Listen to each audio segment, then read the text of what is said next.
So, Deadmau5. You know, this guy. Fart jokes. It's a deep film. It's pretty cool. Joel Zimmerman, better known as Deadmau5, is an electronic music producer and engineer that has become one of the most popular and successful artists in his field over the past decade. Since his breakthrough album, random album title, he has become one of the most beloved artists in the electronic music scene for his unique sound and creativity. Though he has also been the center of a number of controversies, which I'm not going to talk about, it is undeniable that even if you may not like him, he's extremely talented and knowledgeable in his craft. He's also become one of my personal favorite artists ever since I first discovered him.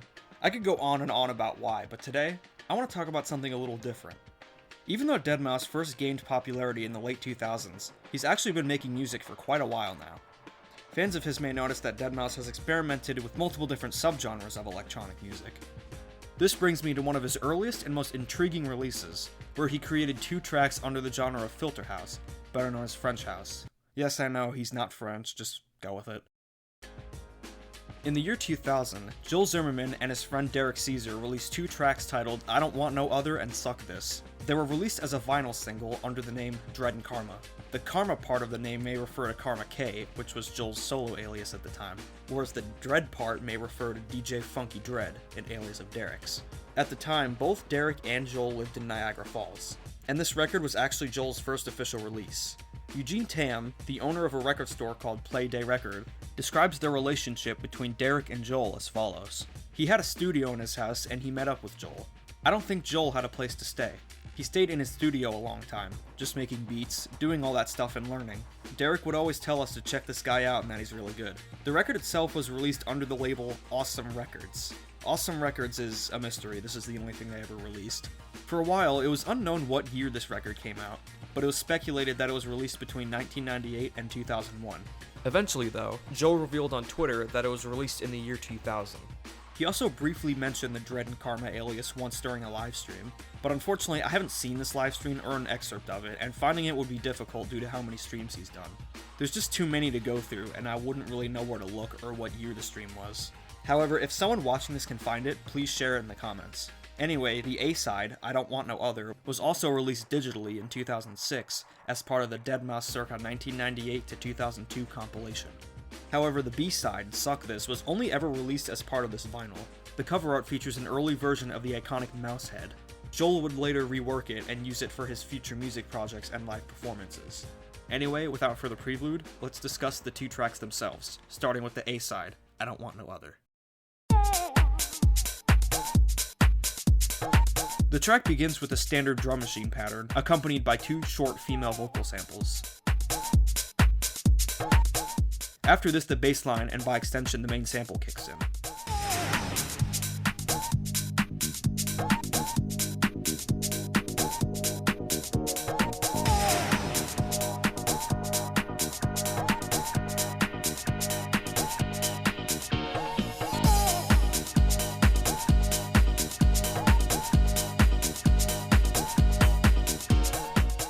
The samples used are from My Forbidden Lover by Chic, released in 1979.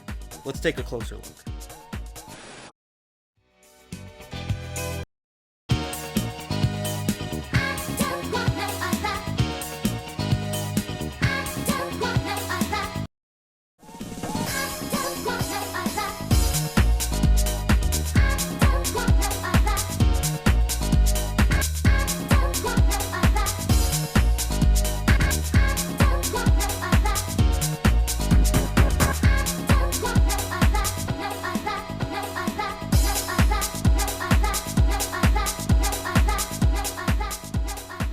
So that's that, although the 2 previously mentioned vocal samples are currently unknown.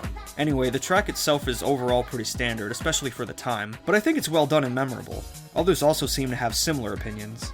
I think the 2 big goals that electronic music producers strive for are for their tracks to be danceable and memorable, you know, to get them stuck in your head.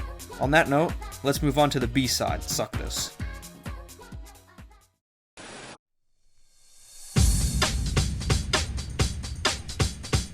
This one begins with a drum break before being layered with the drum machine.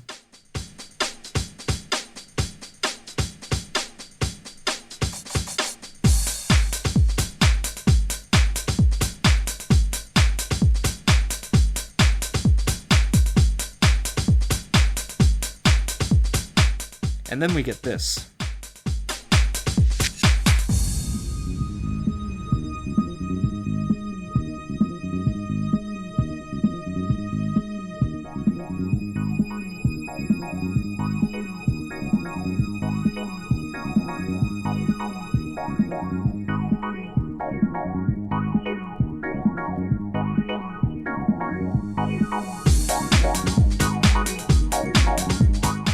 Anyway, after that, the low-pass filter on the bass line is removed, fully revealing the main sample.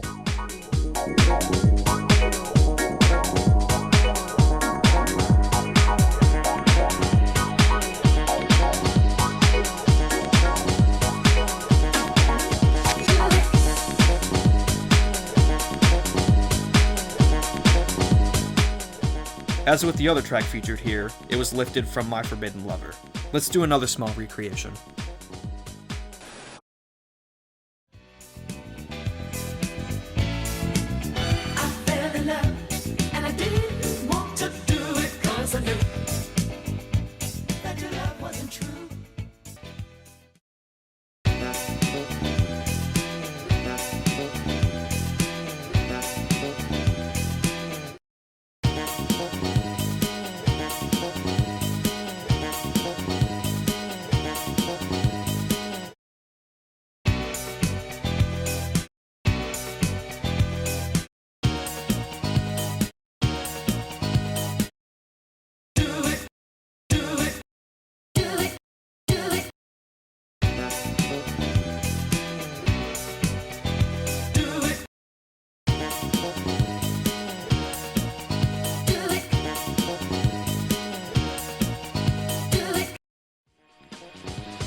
And those are the samples they used. However, it is currently unknown where the drum break sample at the beginning of the track was taken from, though it's been speculated that it's been sampled from Jimmy McGriff's track, The Worm. Personally, I don't think it was. I listened to it all the way through, and there's a part at the beginning that kind of sounds like it could have been used, but I compared the two and I don't think it matches. Let me know what you think.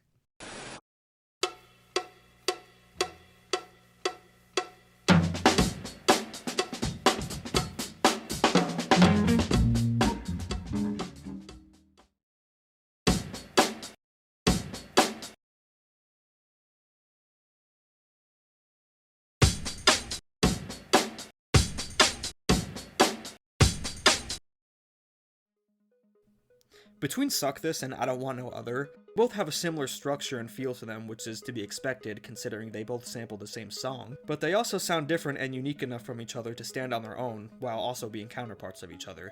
In a way, it kinda reminds me of Hysteria 1 and 2 by Le Nightclub, but to a lesser degree. So that's Dred and Karma. It's pretty interesting to me that Joel never made any songs like this ever again.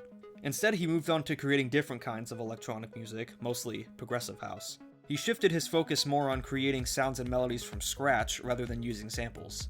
In fact, ever since Joel has begun releasing music under the name Deadmau5, he's rarely used samples, and even the ones he did were just small ones. I guess maybe Filter House or French House or whatever you want to call it just wasn't for him, or maybe it was always intended to be a one-off, maybe he was still finding his niche. Regardless, his craft has always been in electronic music, dating all the way back to his very first track made in 1995. This leads me to one of the things I like most about Joel's music: the diversity. Like I said earlier, you'll find that across his discography, Joel has tried his hand at multiple different subgenres of electronic music. Some examples of this include trip-hop, ambient, techno, and even solo piano, although that's not really a genre, nor is it electronic, so whatever, you get the point. Anyway, you might be wondering why I'm telling you about this, and, well, I find it fascinating. The Dred and Karma record I found to be particularly interesting because it's such a departure from the other stuff he's made. If you were to play this record to a casual fan of Deadmau5, they probably wouldn't even think Joel had anything to do with it. But I gotta say, Derek and Joel did a nice job capturing that special atmosphere from what I like to call the golden age of house music. You know, that time frame of 1995 to 2003. when so many of the most acclaimed and influential electronic albums and singles came out. And while I don't think the 2 tracks are as amazing as most of the aforementioned classics, I still think the Dred and Karma record is pretty good. Especially considering that A, this was presumably their first attempt at Filter House, and B, they managed to do something interesting while still sampling an overly sampled song like My Forbidden Lover. But anyway, I'm rambling now. Thank you guys for watching. This is my first time trying something like this on my YouTube channel, so I'm interested to see how it's gonna go over. Regardless though, I hope you enjoyed the video, and take care.